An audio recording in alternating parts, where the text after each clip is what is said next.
Baik, assalamualaikum warahmatullahi wabarakatuh.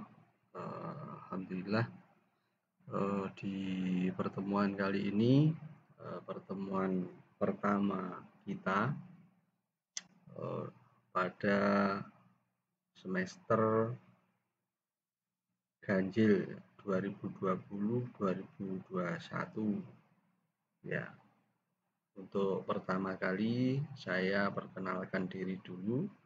Nanti di materi uji bahan untuk kelas DC ya semester 3 DC D4 DC. Nanti yang mengajar adalah saya sendiri bersama Pak Torik. Ya, nanti akan bertemu di sesi-sesi selanjutnya. Pada pertemuan pertama ini mungkin saya akan menyampaikan overview berkaitan dengan materi uji bahan atau biasanya dikenal dengan material testing. Nah, lalu kita lihat di dalam kenyataan di industri misalkan banyak sekali aspek-aspek yang didekati dengan analytical proses yang menggunakan material testing. Misal di gambar itu kita bisa lihat bagaimana sebuah konstruksi jembatan yang mengalami kerusakan. Nah, bisa jadi ini disebabkan karena ada kesalahan-kesalahan engineering, kesalahan analitis di dalam perhitungan-perhitungannya, atau juga kesalahan pada saat proses fabrikasinya. Kemudian di slide di gambar yang lain, di sini ada salah satu contoh bentuk pressure vessel atau bejana tekan yang mengalami kerusakan juga. Nah, kerusakan-kerusakan ini mestinya bisa diantisipasi dengan melakukan perhitungan, kalkulasi, ataupun melakukan inspeksi yang basic keilmuannya itu adalah berdasarkan pengujian bahan. Nah, kemudian juga ini kalau saudara biasa melihat film, ini adalah salah satu ilustrasi film Titanic, ya Titanic yang mengalami kegagalan, ya yakni patah menjadi dua pada saat melakukan perjalanan wisata. Saudara bisa lihat filmnya di layar lebar Titanic itu. Bahkan ini sudah dijadikan analytical scientist. Ada sebuah jurnal yang berkaitan dengan kegagalan Titanic ini. Did Titanic Metallurgical Failure itu ada di dalam Journal of Material. Saudara bisa lihat kenapa kira-kira kegagalannya, sebab apa kira-kira Titanic itu bisa mengalami kegagalan dari tinjauan sisi engineering. Ya, saudara nanti bisa cari di sana. Nah, karena seluruh aspek yang berkaitan dengan produk ya fabrikasi pasti akan melibatkan material. Dalam hal ini inspeksinya, pengujiannya, analisisnya itu selalu dikaitkan dengan material. Makanya material testing itu menjadi sebuah basic keilmuan yang sangat penting di dalam dunia industri. Di bagian bawah ada ilustrasi yang berkaitan dengan propeller, ya, propeller dari kapal yang harus dilakukan sebuah inspeksi. Nah, inspeksinya menggunakan apa? Nah, nanti akan ada detail pelaksanaannya ada di dalam modul-modul yang akan saya jelaskan kemudian. Saudara-saudara sekalian, nah ini kenapa kita itu melakukan pengujian pada material. Ya, dasar pemikirannya adalah ensure quality, untuk kepastian kualitasnya itu. Bagaimana kualitas material yang akan dipakai di dalam konstruksi misalkan di kapal, di jembatan, atau konstruksi penyangga gedung dan sebagainya.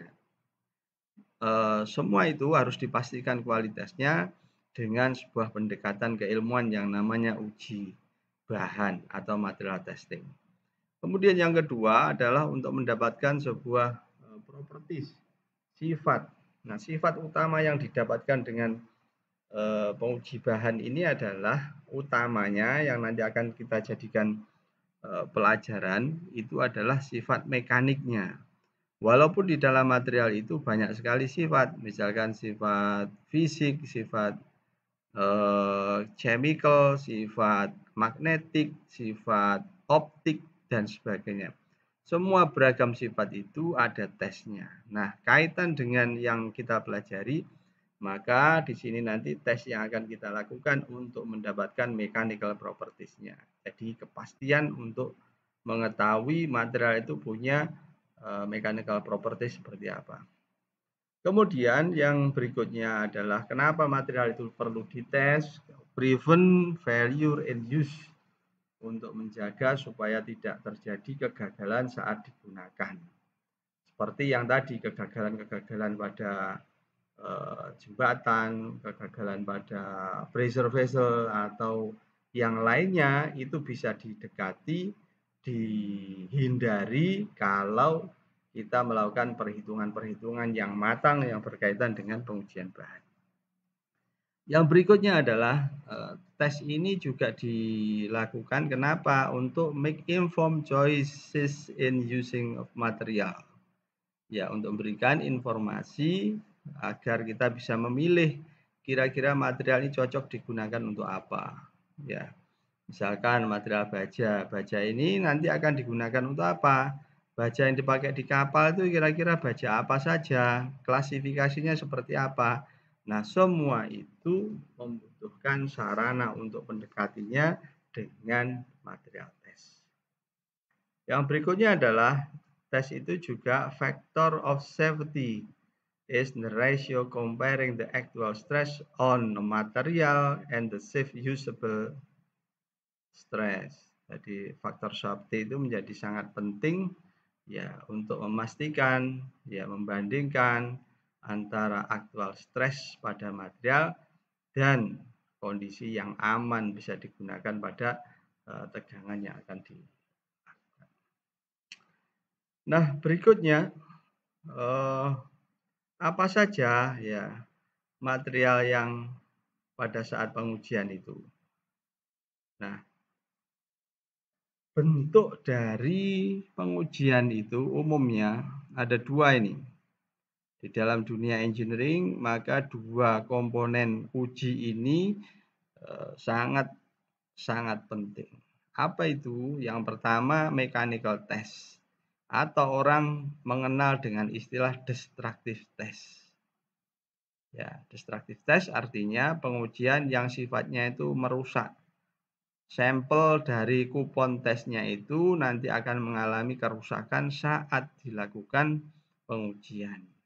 Nah, makanya ada orang yang menyebut dengan destructive test atau orang lain mengatakan dengan mechanical test karena pengujiannya melibatkan mekanik.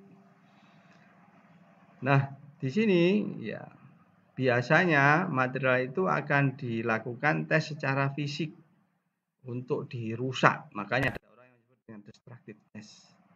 Nah, misalkan untuk mendapatkan apa saja, strength, hardness, toughness, kemudian fatigue, ya, bending, kemudian impact dan sebagainya. Banyak beragam. Nanti akan kita jelaskan overview-nya sebelum nanti kita detailkan di pertemuan berikutnya apa saja jenis-jenis destructive test, prosedurnya, sampai cara mengambil sampelnya seperti apa yang nanti akan saudara lakukan. Yang kedua adalah non-destructive test. Apa itu non-destructive test? Pengujian yang tidak merusak. Sampel or finish produknya itu harus dilakukan testing untuk menguji kualitasnya secara bisa secara visual, bisa secara penetran, bisa dengan magnetik untuk ya supaya kita memastikan bahwa material itu tidak ada defect, cacat sebelum digunakan. Nah, ini sifatnya tidak merusak. Ya, mengamati ada yang secara visual, ada yang dengan penetran untuk mendeteksi apakah ada defek di permukaan yang tidak bisa dilihat dengan mata kita. Atau mungkin dengan magnetic particle supaya kita bisa mengetahui defek-defek atau cacat yang ada di subsurface di bawah permukaan kurang lebih 1 atau 2 mili ya dengan menggunakan namanya magnetic particle. Atau kalau kita ingin mengetahui lebih dalam cacat internal di dalam material bisa menggunakan ultrasonic test atau radiographic test sehingga nanti kepastian material atau konstruksi sebelum digunakan bisa dideteksi keberadaan defek atau cacatnya dengan menggunakan beragam metode yang cocok. Ya, kenapa saya sebut yang cocok? Karena tidak semuanya cocok bisa digunakan.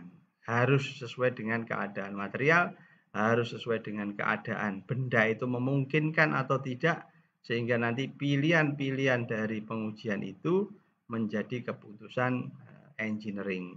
Misalkan welding engineer kah atau inspektor engineer-nya, ya sehingga nanti akan bisa diputuskan. Oh, kalau ini sebaiknya pakai metode uji ini.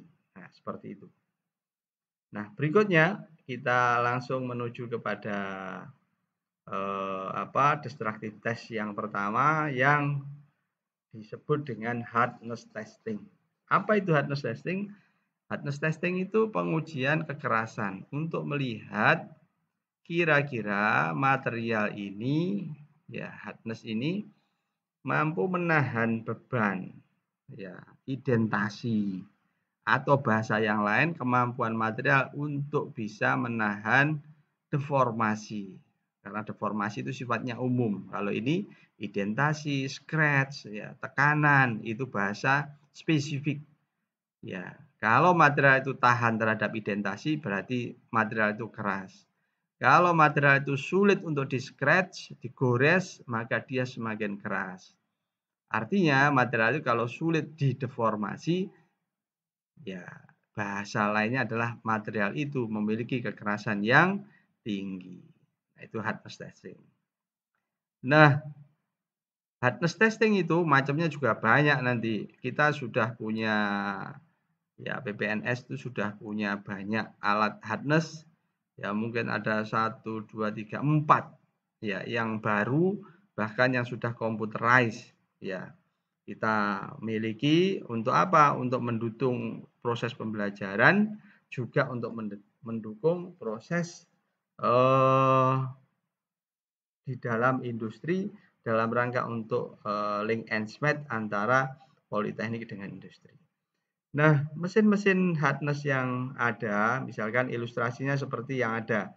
Ini kita punya model yang begini, model lama begini. Namanya hardness testing itu kita punya yang lama, model lama seperti ini. Nah, intinya adalah di dalam hardness ini the indenter is pressed into the metal. Ya, bahwa indenter penekannya itu akan menekan kepada logam. Nah, di sini ada activating lever-nya yang akan memberikan informasi ya. Di sini ada position of indentornya atau indenter. Nah, tergantung nanti jenis pengujiannya. Misalkan kalau pengujiannya Rockwell, indentornya bisa terbuat dari kerucut, intan, Rockwell C misalkan. Atau kalau Rockwell B bisa menggunakan indentor bola. Nah, di sini dudukannya ya untuk menempatkan material yang akan diuji bisa digerakkan adjusting nut-nya untuk menaik dan menurunkan sehingga nanti kalau sudah di situ indentor dipasang, ini handle levernya bisa digerakkan untuk menekan naik dan turunnya sehingga nanti akan didapatkan data hasil ujinya di sini. Nah, ini adalah skala hasil ujinya yang akan bisa kita lihat di situ. Ya. Nah, kemudian nah ini macam-macam bentuk ya uji. Nah, di sini ada tipe yang seperti itu. Kadangkala nanti di dalam pengujiannya itu perlu dilakukan sebuah konversi misalkan. Kita melakukan pengujian dengan Vickers. Nanti kira-kira kalau customer pengen mendapatkan data konversi material Vickers ke dalam Brinell, ada tabelnya. Tabel itu ada di lab, tabel konversi. Biasanya kalau hardness sekian dengan Rockwell, kira-kira konversi dengan Brinell berapa, konversi dengan Vickers berapa.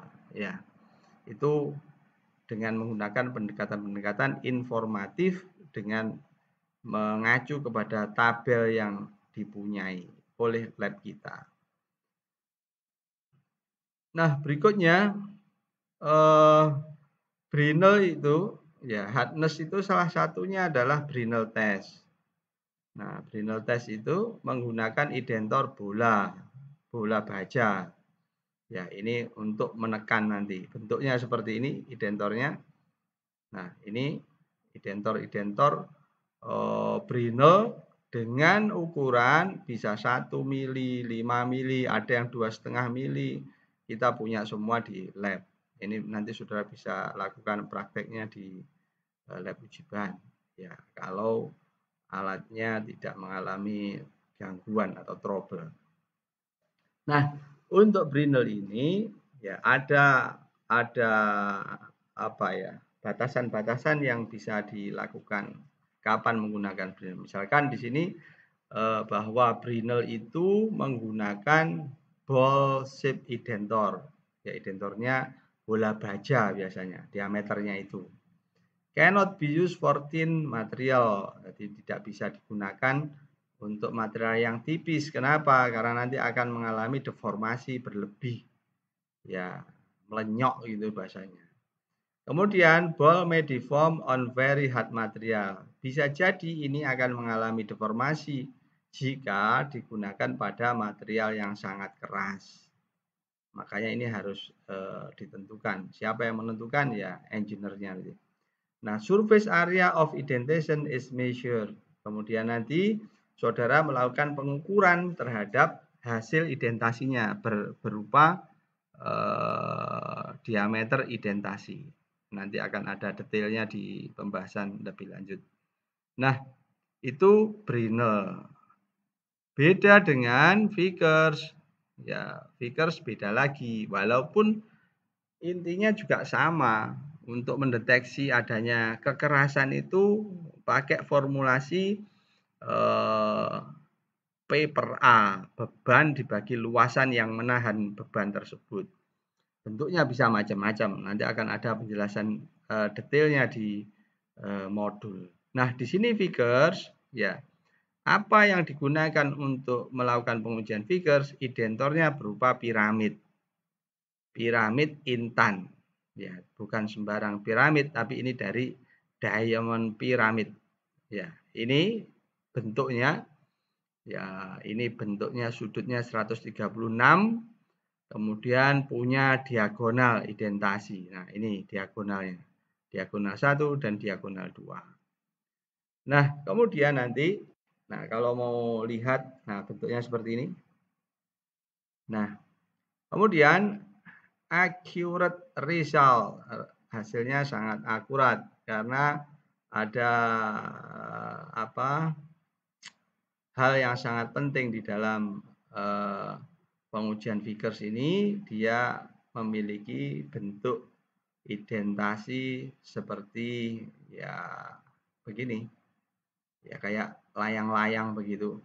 Nah, nanti yang diukur apanya? Measuring length of diagonal on indentation. Jadi diukur D1 dan D2, setelah itu dirata-rata karena tidak selalu harga diagonal indentasi itu sama. Kadang D1-nya lebih panjang, D2-nya lebih pendek atau sebaliknya.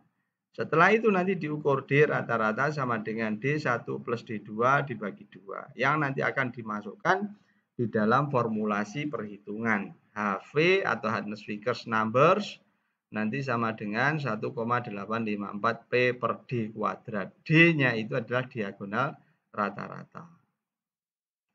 Nah, biasanya digunakan untuk material yang sangat keras. Usually used on very hard material. Sangat keras. Stainless steel, ya, dan seterusnya. Nah, kemudian berikutnya adalah Rockwell. Nah, Rockwell pun macam-macam. Ada Rockwell B, Rockwell C yang kita punya. Nah, kalau Rockwell C menggunakan identor kerucut intan, sedangkan Rockwell B menggunakan bola baja. Tapi bola baja yang digunakan di Rockwell B ini berbeda dengan bola baja yang digunakan dalam pengujian Brinell. Biasanya identor untuk bola baja Rockwell B ukurannya dalam per 16 in. Misalkan diameter 1/16 in, 2/16 in, dan seterusnya. Nah, mudahnya lagi yang Rockwell ini mudah sekali digunakan karena kita langsung bisa membaca, ya, give direct reading result of hardness. Jadi kita bisa langsung membaca hasil pengujian hardness-nya itu di skala yang ada di mesin itu. Nah, kemudian fleksibel, quick and easy to use, sangat mudah.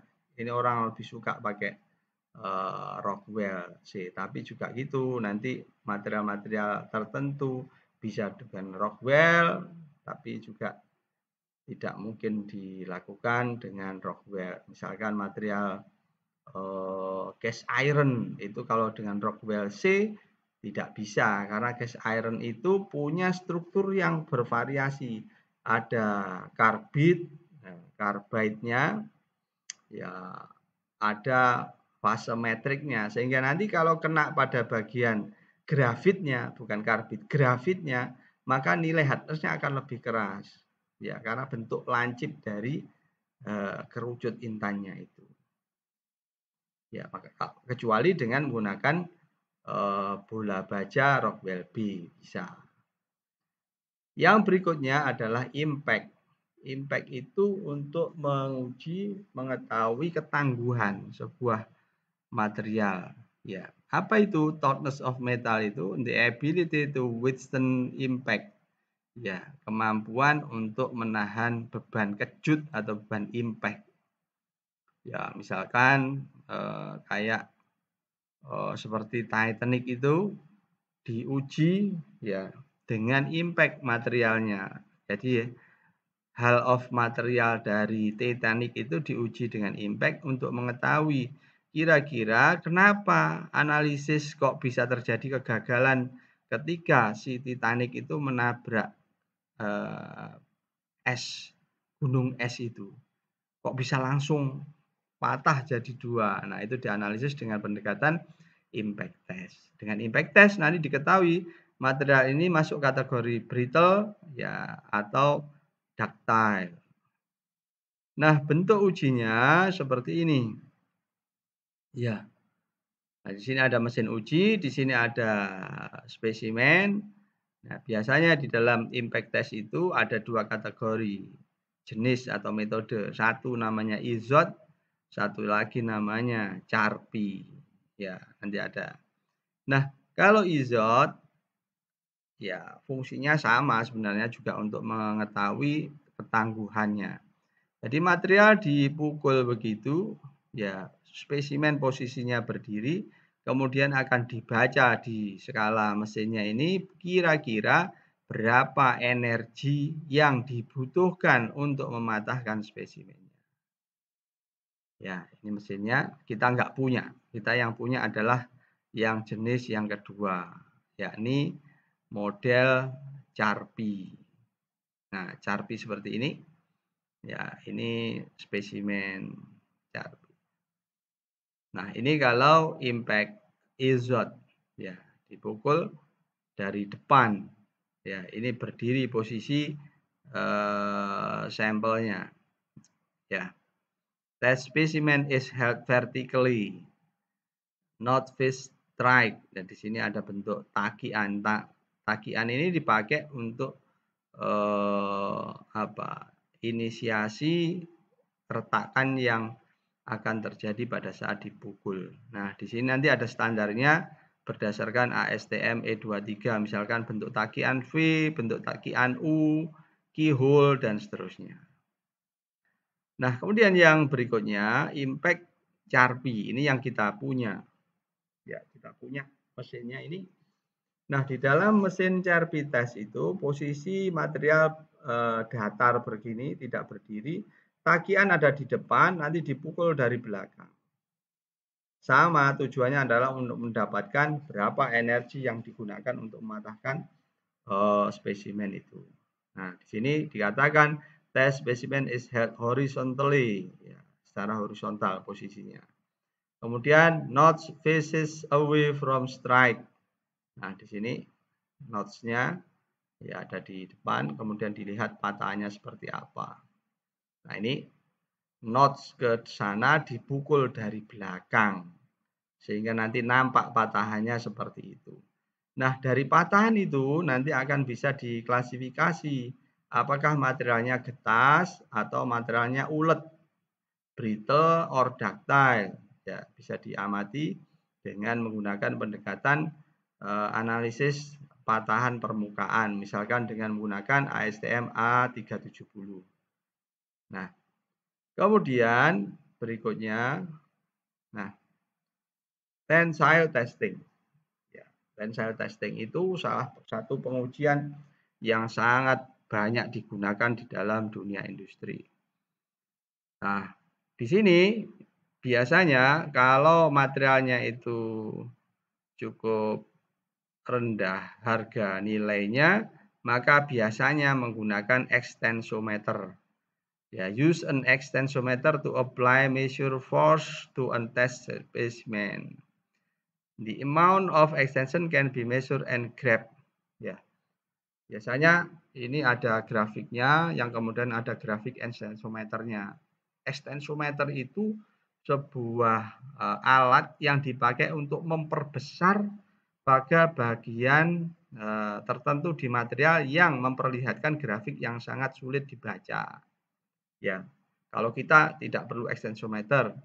Saya dulu melakukan pengujian untuk tugas akhir saya di IPTN, karena bendanya adalah aluminium sangat tipis sehingga sulit dideteksi bentuk kurvanya, maka digunakan extensometer. Saya nguji di BPPT Serpong di LUK, Laboratorium Uji Konstruksi punyanya BPPT. Kemudian variabel such as strain, stress, elasticity, tensile strength, ductility, and shear strength can be gauged. Ya, misalkan kita bisa melakukan ya beragam hasil dari ujinya seperti ini.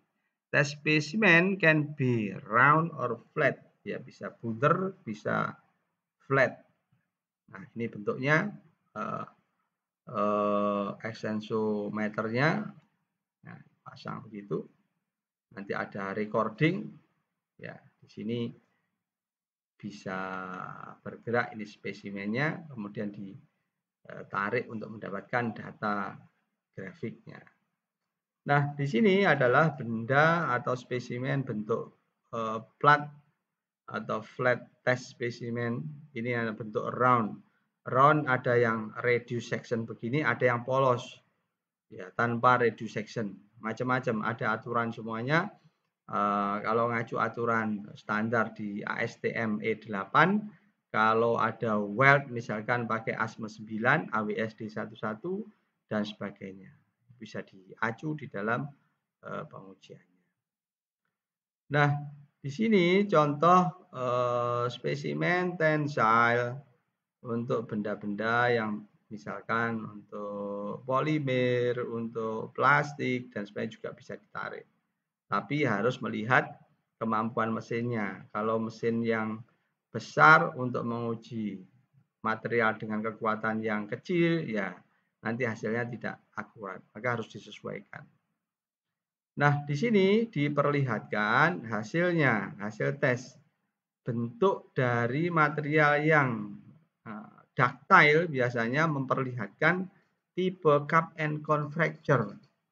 Ya, cup and cone itu ada bentuk cupnya, ada cone-nya. Ada mengalami deformasi di daerah yang patah.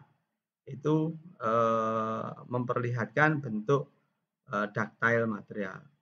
Kemudian kalau shear fracture would indicate a brittle material. Kalau material brittle, nanti deformasi ini tidak terlalu nampak kelihatan.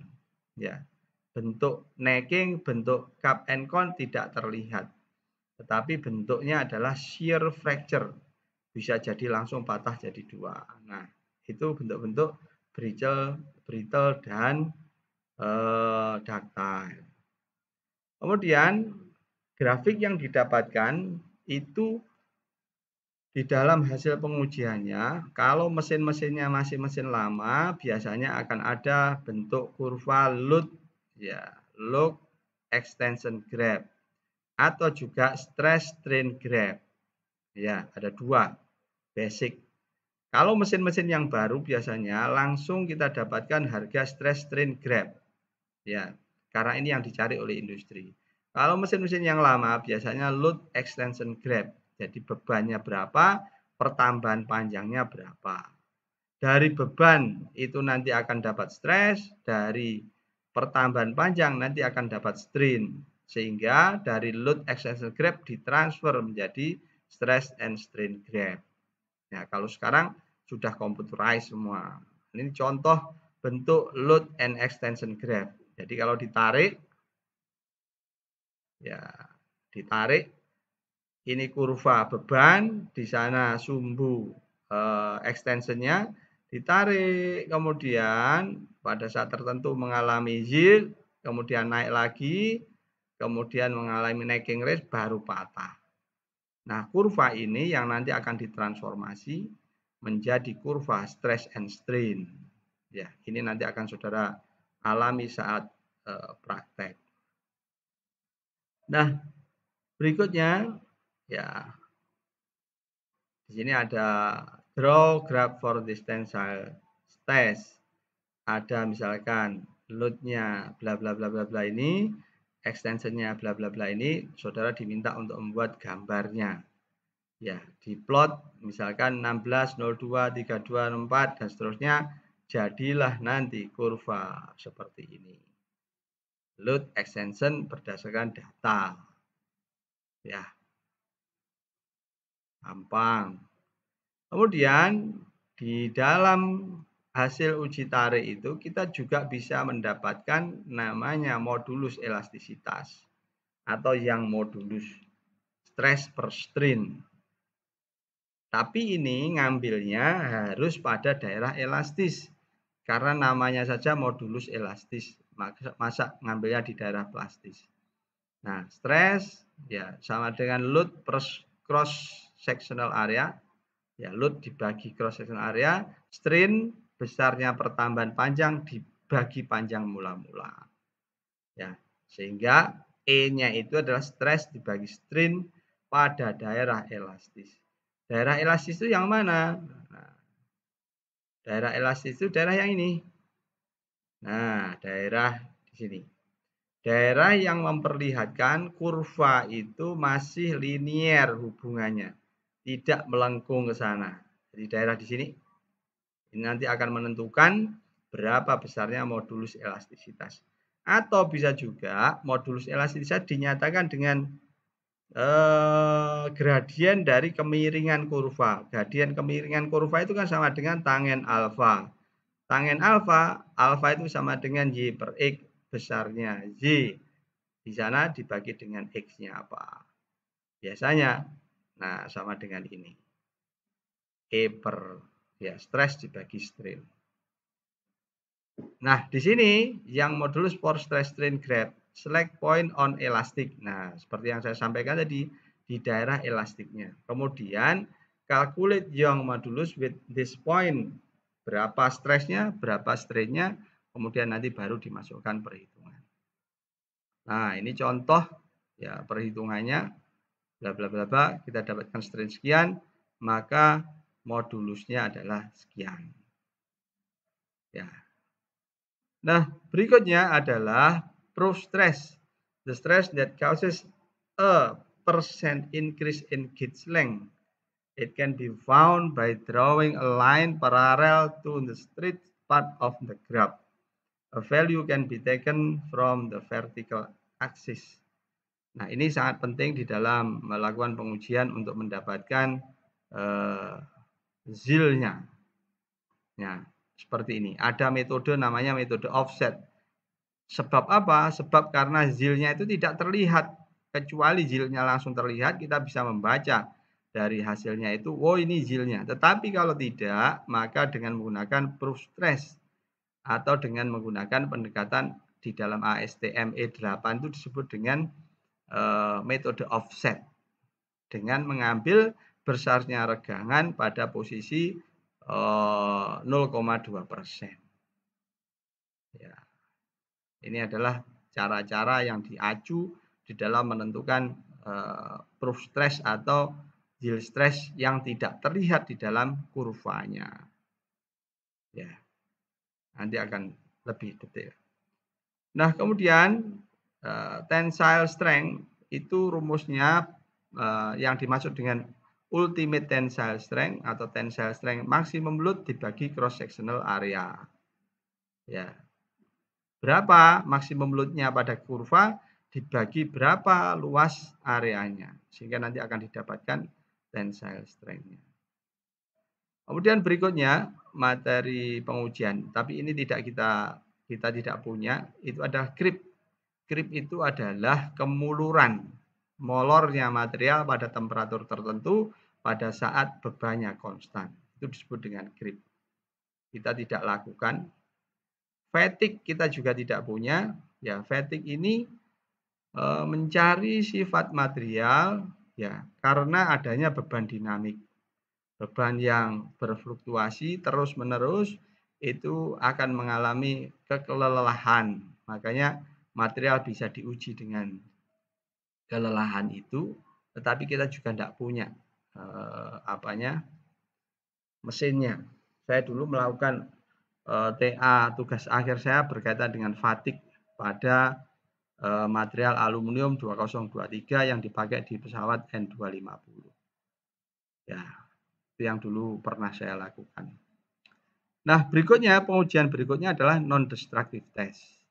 Misalkan ini adalah mengukur wall thickness. Ya, pakai alat begitu. Ya, wall thickness meter langsung dipakai, bisa tahu ketebalan cup atau pipanya. Atau ini melakukan UT ya, UT pada pipa. Nanti akan dibaca ada cacat atau tidak.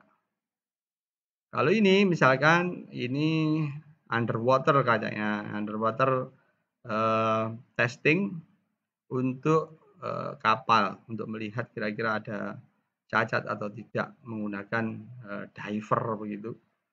Ya, yang bisa dilakukan. Nah, di dalam NDT, kenapa kita menggunakan NDT? Komponen are not destroyed karena material yang diuji tidak dirusak, tidak mengalami kerusakan. Kita menggunakan pendekatan non-destructive test. Can test for internal flow, dapat melakukan pengujian untuk cacat yang ada di dalam benda, material, konstruksi. Useful for valuable component, ya, sangat berguna untuk komponen tertentu.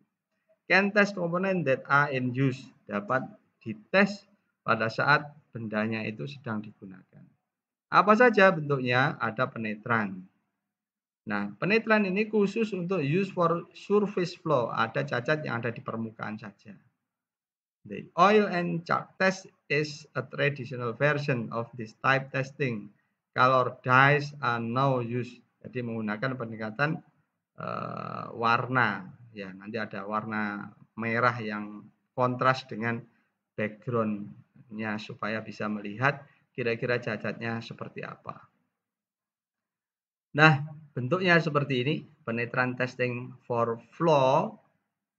Ya, misalkan ada crack, ini ada test piece, ya, kemudian ada spray nozzle yang disemprotkan ke situ, mengalami cairannya masuk ke dalam, kemudian nanti dilihat, ya bisa dengan UV, ada yang tidak dengan UV. Baru nampak nanti kira-kira cacatnya itu ada atau tidak. Yang berikutnya adalah magnetic particle test. Ya, ini spesial untuk bisa mendeteksi cacat yang ya terbuat dari ferrous metal karena magnetik. Kalau material non magnetik tidak bisa dilakukan pengujian dengan magnetic particle testing. Nah, detect flow close to the surface of material. Ini bisa mendeteksi surface dari material, tapi juga dapat subsurface. Misalkan kalau saudara nanti jadi inspektor, orang yang melakukan pengelasan tag weld itu biasanya rekomendasi dari welding engineer lakukan magnetik. Bisa jadi terjadi crack subsurface. Ya, makanya dilakukan magnetik. Ya. Nah, komponen to be test must first be magnetized. Ya, ada dimagnetisasi. Nanti saudara akan praktek semuanya ini. Ya, sehingga nanti akan bisa mendeteksi kira-kira cacatnya bentuknya seperti apa. Ya. Nah, ini contoh detection of flow by magnetic particle. Nah, ini yang nampak di permukaannya. Show up flow. Magnetic particle follow file in the magnetized part. Ya, ini magnetisasinya. Di sini akan nampak cacat-cacatnya. Ya, eddy current kita tidak lakukan. Ya, kita tidak punya juga. Ya. Kemudian UT. Nah, UT ya ini kita punya alatnya banyak. Ya, mereknya dari China ini, Xiwi. Ya. Ini sangat powerful, kita bisa melakukan dengan probe normal maupun probe sudut bisa kita lakukan. Untuk mendeteksi ya cacat internal, baik yang sejajar dengan permukaan maupun cacat-cacat yang ada di dalam pengelasan dengan menggunakan UT, ultrasonic testing. Bisa juga dengan menggunakan ini untuk menguji ketebalan material. Nah, ini bentuknya ada probe, ada material, ada indikasi sinyal yang keluar yang akan kita baca. Kira-kira nanti cacatnya di mana, tebalnya berapa. Dari inisial ya chart ya yang terdisplay di dalam layarnya. Nah, kemudian yang terakhir adalah pengujian radiografi menggunakan sumber radiasi dari misalkan X-ray, dari gamma ray untuk bisa mendeteksi cacat internal pada material. Prinsipnya ini sama dengan X-ray pada kedokteran. Ya, misalkan tangan kita di X-ray, maka akan keluar gambar X-ray film radiografi ada tulang yang putih dan background gelap. Kenapa tulangnya putih? Karena dia lebih padat sehingga menerima radiografi lebih sedikit dibanding dagingnya yang lebih lunak. Sama dengan material nanti. Misalkan las-lasan di X-ray, maka nanti ada bagian terang dan gelap. Yang menerima radiasi lebih besar nanti akan berwarna gelap, sedangkan yang lebih sedikit nanti akan berwarna